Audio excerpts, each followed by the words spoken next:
میں معاشرے کا میرے نام کے ساتھ مفتی کا لاحقہ صاحب کا لگا ہوا ہے، تو میں یہ فون پر قسم اٹھاؤں نا تو میں ہانے سے نہیں ہوں، روزانہ کی بنیاد پر کم از کم 200 کے لگ بھگ میں کال سنتا ہوں، جن میں اکثر کالز یہی ہوتی ہیں خاوند بیوی کی ناچاکی ہو گئی ہے، خدا نہ خواستہ ڈیورس ہو گئی ہے، لڑائی ہو گئی ہے، روسیما تھی گیا اے تھی گیا، یہ جملے ہوتے ہیں۔ میں ایک جملہ کہتا ہوں، آپ کو ایک نسخہ دے رہا ہوں، خواتین اس پر عمل کر لیں، ان کی زندگی سنور جائے گی اور کبھی لڑائی کی نوبت بھی نہیں آئے گی۔ سنیں وہ نسخہ کیا ہے۔ خاتون کو پیسے چاہیے، گھر کا سودا سلف چاہیے، یہ بچے بیمار ہیں دوائی چاہیے، اس طرح کچھ بھی مسئلہ ہو۔ ہماری خواتین میں ایک بری عادت ہے، وہ کیا کرتی ہیں، خامد گھر آتا ہے نا، اس نے پہلا پاؤں اندر رکھا، یہ شروع ہو گئی، ہائے سودا کونی، بال بیمار ہے، ڈاکٹر تو کوئی نہیں گن، اس طرح کے جملے کہتی ہیں۔ میری ماؤں بہنوں، یہ جملہ ابھی نہ کہو، ابھی نہ کہو، تھوڑا صبر کرو۔ خامد آپ کا ہے، آپ انہیں پانی کا گلاس پیش کریں، اس سے کچھ پوچھیں، آپ کو کچھ طلب ہے، کچھ کھانا ہے، کچھ آرام کرنا ہے، تھوڑا سا وقت گزاریں، اس کو ریلیکس ہونے دیں۔ وہ باہر کے دھندوں اور فساد سے نکل کے آیا ہے، بازار کے ایک ایک کی مماری سے نکل کے آیا ہے، تھوڑا سا ریلیکس ہونے دیں۔ اس کے بعد اس کو 10 نہیں 20 باتیں بھی پیش کر دیں، اس نے آپ کی بات ماننی ہے، کبھی اس نے آپ کا دل نہیں دکھانا۔ بس بات سچی ہوتی ہے لیکن موقع سچا نہیں ہوتا۔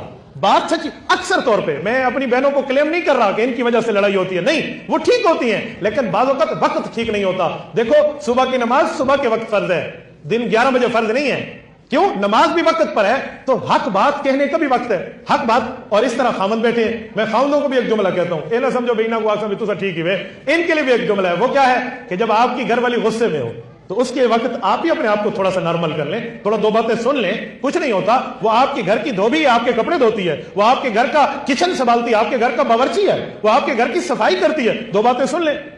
حضرت عمر کے دروازے کے اوپر ایک شخص آیا، اسی طرح وہ اپنی بیوی سے ان معاملات پہ تنگ تھا، حضرت عمر کے دروازے پہ آیا تو حضرت عمر رضی اللہ تعالیٰ عنہ کے گھر کے سامنے جب آ کے ٹھہرا، اس نے تھوڑی سی گھر سے اونچ نیچ کی آواز سنی کہ امیر المومنین کے گھر میں بھی وہی مسئلہ ہے جو میں شکایت لگانے آیا ہوں۔ تو دروازہ تو کھٹکھٹا چکا تھا، الٹے پاؤں باہر نکلا واپس۔ حضرت عمر باہر آئے، کیا ہے جی؟ کچھ نہیں ہے کہ نہیں، بتاؤ کوئی بات نہیں ہے۔ انہوں نے کہا امیر المومنین اگر آپ محسوس نہ فرمائیں، میں آپ کے پاس شکایت لگانے آیا تھا کہ میری بیوی تھوڑا اونچا بولتی ہے، مجھے غصہ آتا ہے، فلاں ہے فلاں ہے۔ تو جب میں ادھر آیا تو وہی معاملہ آپ کے یہاں ہے، تو میں نے کہا ادھر سے چل نکل، میں تو بھاگ ہی رہا تھا۔ حضرت عمر فرمانے لگے بھائی بیٹھ، وہ بیٹھ گیا۔ کہا ایسا ہے، ہمیں اپنی جان کی خدمت کے لیے ایک دھوبی چاہیے جو کپڑے دھوئے۔ کہتے ہیں جی ہاں۔ کہا ہمیں دھوبی نہیں ہے، ہمارے پاس ہماری بیوی موجود ہے۔ ہماری جان کی خدمت کے لیے ہمیں کوئی بندہ چاہیے جو ہمیں چابی کرے، ہم نے اپنا کوئی مالشی نہیں بلوایا، میری گھر والی موجود ہے۔ اسی طرح مجھے اپنے کھانے پکانے کے لیے بندہ چاہیے، وہ میری گھر والی موجود ہے۔ میرے بچوں کو سنبھالنے کے لیے بندہ چاہیے تو وہ بچوں کو سنبھالنے کے لیے موجود ہے اور خود شفقت کرتی ہے۔ شاید میں باہر سے کوئی دائیا یا کوئی انا لیتا یا اس کو جو ہے نا کیا کہتے ہیں پرووائڈ کرتا، وہاں سے منگواتا، تو وہ شاید شفقت نہ کرتی، لیکن یہ شفقت بھی کرتی ہے۔ تو اگر وہ 2 جملے میرے لیے اونچا کہہ بھی دیتی ہے تو میں انا کا مسئلہ نہ بناؤں۔ دیکھو گھر کیسے سدھر جائے گا۔ ہمیں تھوڑا سا خیال کرنا چاہیے، کچھ وہاں بھی کچھ یہاں بھی۔ تو میری ماؤں بہنوں، تھوڑا سا بندہ احساس کر لے، تھوڑا سا، جب غصہ ہو نا، غصے پر گھر میں قابو کر لینا، تھوڑا سا غصہ، یقین مانے اس کے بعد بندہ ریلیکس ہوگا تو اللہ کا شکر ادا کرے گا۔ میں ایک جملہ کہتا ہوں، آپ سمجھیں گے، اللہ نہ کرے کسی کی ڈیورس ہو جائے، طلاق ہو جائے۔ طلاق کے بعد لوگ کیا کہتے ہیں؟ سب سے پہلا بہانہ مولوی کے سامنے ہوتا ہے، او جی میں تو غصے میں تھا، جی میں غصے میں تھا۔